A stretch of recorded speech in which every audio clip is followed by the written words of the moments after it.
नमस्कार। ग्रहों की गोचरीय स्थिति पर रेगुलर वीडियो पाने के लिए साप्ताहिक राशिफल, मासिक राशिफल, त्रैमासिक राशिफल और ग्रहों के बाकी गोचर पर भी रेगुलर अपडेट्स पाने के लिए जिसके हिसाब से आप अपने जीवन में थोड़ी गाइडेंस प्राप्त कर सकें, इसके लिए मेरे चैनल को अवश्य सब्सक्राइब करें। जिन लोगों ने सब्सक्राइब कर रखा है वो ऑल ये जो नोटिफिकेशन सेटिंग होती है इसको क्लिक करें, क्योंकि कभी कभी कुछ लोग बोलते हैं उनको नोटिफिकेशन नहीं मिलती। आशा करता हूं चैनल को सब्सक्राइब करेंगे और रेगुलर वीडियोस अवश्य आप देखेंगे।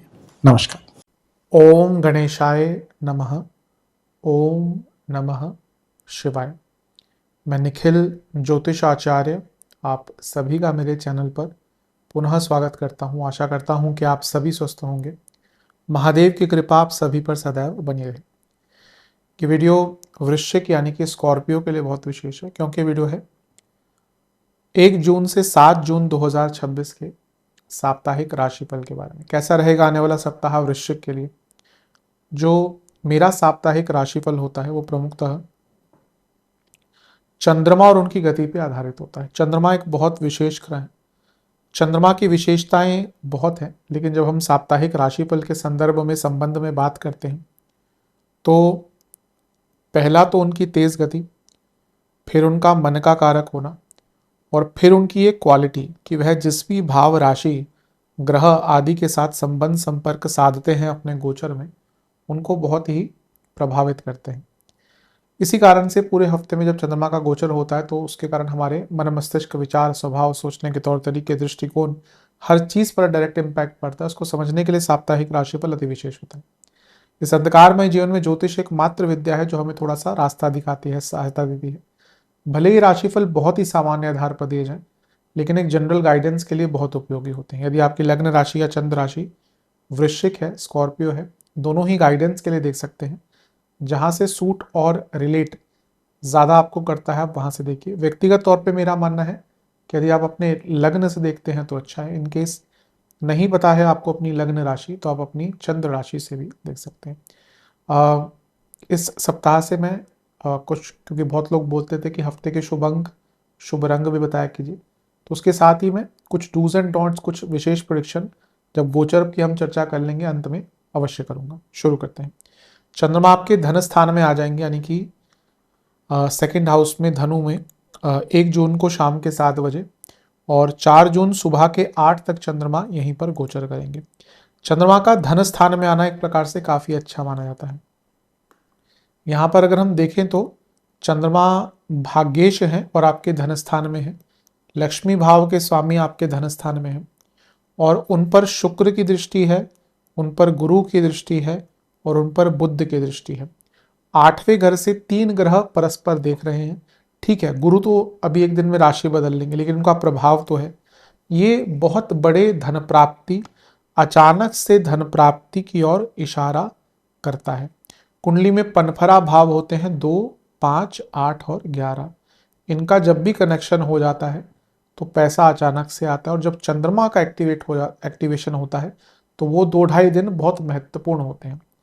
अब दूसरे घर के स्वामी कौन है? बृहस्पति। पंचम के स्वामी कौन है? बृहस्पति। अष्टम के स्वामी बुध और 11वें के स्वामी भी बुध, और ये सारे धनस्थान को देख रहे हैं। ऊपर से चंद्रमा का प्रभाव जो लक्ष्मी स्थान के स्वामी, तो गुप्त धन, स्पेकुलेटिव मार्केट्स, जहां से भी धन से संबंधित आपका कोई काम अटका हुआ था वो तो पूर्ण होगा ही, लेकिन धन कमाने के बहुत अवसर भी मिलेंगे। लेकिन केतु का प्रभाव है चंद्रमा पर, शनि का प्रभाव है चंद्रमा पर। शनि का प्रभाव विषदोष, केतु का प्रभाव भी थोड़ा जटिल होता है। और 8वें ग्रह से 3 ग्रहों का देखना, यानी कि मानसिक अस्थिरता रहेगी। वाणी पर बहुत कंट्रोल कीजिएगा, क्योंकि वाणी के कारण तो बड़े बड़े युद्ध लड़ जाते हैं, बड़े बड़े संबंध बिगड़ जाते हैं। तो वाणी तो बहुत महत्वपूर्ण है, तो अपनी वाणी पर बहुत नियंत्रण रखिएगा। केतु का प्रभाव चंद्रमा पर, आप कुछ उल्टी सीधी चीजें या फिर कुछ ऐसा बोल देंगे जिसका अर्थ गलत निकलेगा। और शनि का प्रभाव थोड़ा सा कटुभाषी भी बनाता है। तो जितना हो सके अपने वाणी पर नियंत्रण रखिए, क्योंकि उसके कारण आपकी पर्सनल लाइफ हो या प्रोफेशनल लाइफ, दोनों पर ही एक गलत इम्पैक्ट पड़ता हुआ दिख रहा है। और इस टाइम पे अपने खाने पीने पर भी बहुत ध्यान दीजिएगा। बाहर का खाना, फालतू का खाना, या फिर ऐसा खाना जो आपको सूट नहीं करता या हाइजीनिकली नहीं है अच्छा, या जो भी है, बल्कि बाहर का खाना अवॉइड कीजिए, सरल खाना इस टाइम पे खाइएगा। इंट्यूशन बहुत अच्छी रहेगी लेकिन उसका ओवर यूज मत कीजिएगा। नवांश कुंडली, अपनी मेंटल हीलिंग पर ध्यान दीजिए, इमोशनल हीलिंग पर ध्यान दीजिए। हम सब कहीं ना कहीं दुख समेट कर चलते हैं अपने जीवन में, बट हम उसको ठीक करना भूल जाते हैं। तो अपनी इमोशनल लाइफ को भी ध्यान देना चाहिए। दुखों को परत दर परत हम कितना ही संभाल कर रख सकते हैं, कितना ही दबा कर रख सकते हैं, वो परतें जब खुलती हैं तो जो दुख के जो जख्म है ना वो नासुर बन जाते हैं। इसलिए अपने दुखों को हील करना चाहिए टाइम टू टाइम। भागे मत अपने दुखों से, अपने इमोशनल हीलिंग पर ध्यान दीजिए। दशांश कुंडली, कार्य क्षेत्र में बहुत फोकस, वरना गड़बड़ होगी बड़ी। बिजनेस, कुछ भी जल्दबाजी में मत करना, पैसा कमाने के लिए अच्छा टाइम है। लव लाइफ, एक दूसरे के लिए ना होप बनिए, होपलेस मत बनिए। वैवाहिक जीवन, सब कुछ भुलाकर, सब कुछ तो नहीं मतलब कि प्रॉब्लम जो है उनको भुलाकर एक आगे बढ़ने का मौका मिल सकता है। स्टूडेंट्स, भाग्यशाली समय है स्टूडेंट्स के लिए। सेहत, इन्फेक्शंस, इंटेस्टाइन, प्राइवेट पार्ट्स, महिलाओं में यूट्रस, पुरुषों में प्रोस्टेट से संबंधित प्रॉब्लम और हार्मोनल इश्यूज जिनको चल रहे हैं दिक्कत होगी। सर्वाष्टक में आपका छठा घर बली है, कुछ रुका हुआ पैसा आता हुआ दिख रहा है। 4 जून सुबह के 8 बजे चंद्रमा आ जाएंगे आपके तीसरे घर में मकर में, और 6 जून रात के 8 तक यहीं पर रहेंगे। इससे 2 दिन पहले गुरु का गोचर हो चुका होगा और वो आपके नवम भाव में आ जाएंगे। चंद्रमा का तीसरे घर में आना एक प्रकार से अच्छा माना जाता है, कोई बुरा नहीं माना जाता। भाग्येश है, पराक्रम भाव में आ रहे हैं और उच्च के बृहस्पति उनको देख रहे हैं।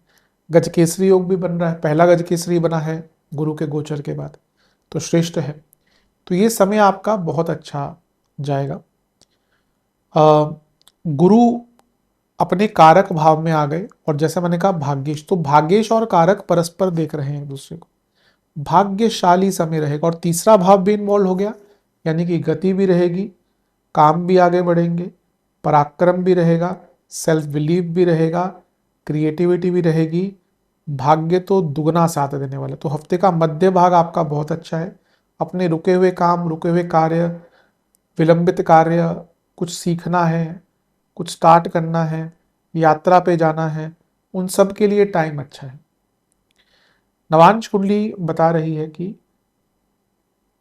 अचानक से बहुत अच्छी खबरें, अच्छी न्यूज़, कुछ ना कुछ बहुत महत्वपूर्ण, बहुत सकारात्मक हो सकता है। दशांश कुंडली, कार्य क्षेत्र में जितना हो सके ना फ्लो पर काम कीजिएगा, बिजनेस या फ्लो में काम कीजिएगा। बिजनेस सही टाइम है, लेकिन कभी कभी बैठ के ना चिंतन करना पड़ता है कि हम गलत कहाँ जा रहे हैं। भले ही सब कुछ मैक्रो लेवल पर अच्छा दिख रहा हो, तो this is the time to assess कि छोटी छोटी गड़बड़ें कहाँ पे हो रही हैं। लव लाइफ, हर रिलेशनशिप के ना कुछ रूट्स होते हैं, कुछ जड़ें होती हैं। विश्वास, प्यार, अब प्यार तो खैर बहुत बड़ी चीज़ हो जाती है, रोमांस हो गया, इंटीमेसी हो गया, लेकिन आई थिंक रिस्पेक्ट, वैल्यू देना और एक दूसरे को समझना, ये बहुत अंडररेटेड चीज़ें हैं। इन पर काम कीजिए। वैवाहिक जीवन, शांत रहिए, मौन व्रत धारण कर लीजिए। स्टूडेंट्स, कुछ बड़ा करना चाहते हैं, टाइम है उसका। कुछ रिस्क लेना है, कुछ अलग करना है, घर वालों से बात करनी है, टाइम है उसका। सेहत, जोड़ों का दर्द, ईएनटी, हार्मोनल इशू, सर्वाष्टक। लग्न बली है, कुछ स्टार्ट करना है, कुछ आरंभ करना है, कुछ नया करना है, बहुत अच्छा समय। 6 जून 8 बजे शाम के चंद्रमा आ जाएंगे आपके चौथे घर में, कुंभ में, और सप्ताह के अंत तक यहीं पर रहेंगे। चौथे घर के चंद्रमा थोड़े पीड़ित होते हैं क्योंकि उन पर कारको भावनाशय दोष लगता है। मैं हमेशा कहता हूं इस चीज को। ऊपर से यहाँ पे ग्रहण दोष भी लग गया, तो ये थोड़ा और कष्टकारी हो सकता है। पहले अच्छी चीजों की बात करते हैं। नवमेश चौथे घर में राहु के साथ है, विदेश के काम, विदेश संबंधित कार्य, विदेश में प्रॉपर्टी लेनी है, जाना है, उन सब के लिए बहुत अच्छा है। लेकिन चौथा घर कारको भावनाशय दोष, ऊपर से शकट दोष, ऊपर से ग्रहण दोष, मानसिक रूप से, इमोशनल रूप से हफ्ते का अंतिम भाग बहुत कष्टकारी हो सकता है। चिंताएं, व्यर्थ की चिंताएं, भय, एंजाइटी, फालतू की बातें सोचना, घर में कलह कलेश होना, ट्रस्ट इश्यूज होना अपनों के साथ, अपनों पर बहुत शक करना। तो हफ्ते का अंतिम भाग थोड़ा सा कष्टकारी दिख रहा है, जहां पे आपकी इमोशनल लाइफ, पर्सनल लाइफ खराब हो सकती है, फैमिली लाइफ खराब हो सकती है। थोड़ा ध्यान दीजिएगा। शकट योग भी बन रहा है तो कार्य विलंबित भी होंगे, और ऊपर से चंद्रमा पीड़ित हैं तो विलंबित और पीड़ित चंद्रमा, विलंबित कार्य और पीड़ित पीड़ित चंद्रमा, not a very good combination. अपने माता जी से बहुत आराम से बात कीजिए। वृश्चिक वाले, जो वृश्चिक लग्न के लोग होते हैं, कभी कभी उनके अपने माता से संबंध अच्छे नहीं होते। मैं बहुत बार बताता हूँ इस चीज़ को। तो अगर ऑलरेडी ऐसा है तो माता से संबंध थोड़ा अच्छा रखिएगा। नवांश कुंडली, अपने माइंड को ना प्योरीफाई कर लीजिए। कभी कभी क्या, वाटर, पानी तो आज की डेट में अगर आप इंडिया में रहते हैं तो आपको प्योरीफाई करके ही पीना चाहिए। बाहर की कंट्रीज हैं उन पे, वहाँ पे आप जाएंगे तो उनका जो टैप वाटर होता है वो ड्रिंकेबल होता है। पर आज हमारे देश में आप किसी भी बड़ी से बड़ी सोसाइटी में रह लीजिए, कितना भी करोड़ों का फ्लैट हो आपका, आपको फिर भी need to use some type of purifier. तो वो अलग बात है, लेकिन यहाँ पे अपने मेंटल प्योरिफिकेशन पर ध्यान दीजिए। कमी है उसकी। दशांश कुंडली, कार्य क्षेत्र में आपको अपने कलीग से बच के रहना है इस टाइम पे। बिजनेस में ना कुछ नई अपॉर्चुनिटीज आ रही हैं। लव लाइफ, चीज़ों को सिंप्लीफाई करना शुरू कर दीजिए। वैवाहिक जीवन, आगे बढ़िए। आगे बढ़ने, जितना अपने जीवन में आप एक दूसरे के साथ आगे बढ़ने का सोचेंगे ना, उतना ही आगे बढ़ पाएंगे। अभी ऐसा लग रहा है कि ना संघर्ष है इस चीज़ में, क्योंकि दोनों both are on different pages. Students, कोई ऐसा काम जो आपका बहुत टाइम से अटक रहा था ना, यहाँ पे बनता हुआ दिख रहा है। बहुत अच्छा टाइम, पूरा हफ्ता ही स्टूडेंट्स के लिए अच्छा है। सेहत,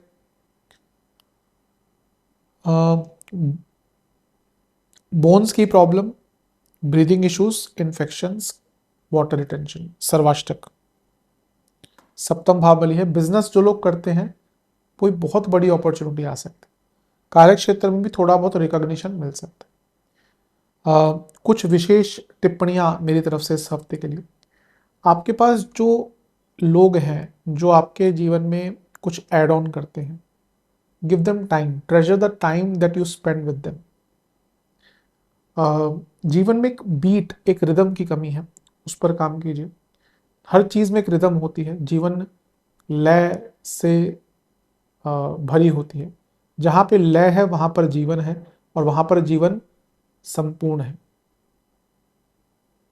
पूरी जो सृष्टि है ना, वो महादेव के डमरू से ही चलती है। आप, अगर आपको पता ना हो तो कुछ लोग इस चीज पर बहस करते हैं कि कौन श्रेष्ठ कौन श्रेष्ठ। खैर, ये एक नेवर एंडिंग टॉपिक है, लेकिन महादेव के डमरू से संस्कृत भाषा निकली थी। तो जो लोग ये कहते हैं कि कौन श्रेष्ठ, जिन्होंने संस्कृत भाषा अपने डमरू से निकाली, जहाँ जो हर मंत्र के, हर विद्या के रचयिता हैं, तो उनसे श्रेष्ठ कौन हो सकता है। तो अपने जीवन में वो जो रिदम है वो लाने की कोशिश कीजिए। थोड़ा मेडिटेशन कीजिए इस हफ्ते। और मैं कहूँगा अपने ना इमोशनल हेल्थ, जो मैंने सबसे पहले शुरुआत किया था इस हफ्ते के आरंभ से, कि अपने इमोशनल हीलिंग पर ध्यान दीजिए। बहुत ज़्यादा ऐसी संभावना है कि आपके जीवन में कुछ ऐसे लोग हैं जो आपको पता भी है कि आपको मेंटली कष्ट देते हैं, फिर भी आप उनको दूर नहीं कर पाते। अब ऐसा कई बार होता भी है हमारे जीवन में, लेकिन अगर ऐसी अवस्था है कि वे आप उनको दूर नहीं कर पा रहे, तो मेंटली एक ब्लॉकेज बनाना शुरू कर दीजिए। You have to set up some boundaries. शुभ अंक है इस हफ्ते का 8, 9 और 2। शुभ रंग है इस हफ्ते के येलो, ग्रीन और ग्रे। उपाय के स्वरूप में बजरंग बाण और हनुमान बाहुक का एक एक बार पाठ कीजिएगा। बजरंग बली को खीर का भोग लगाइएगा।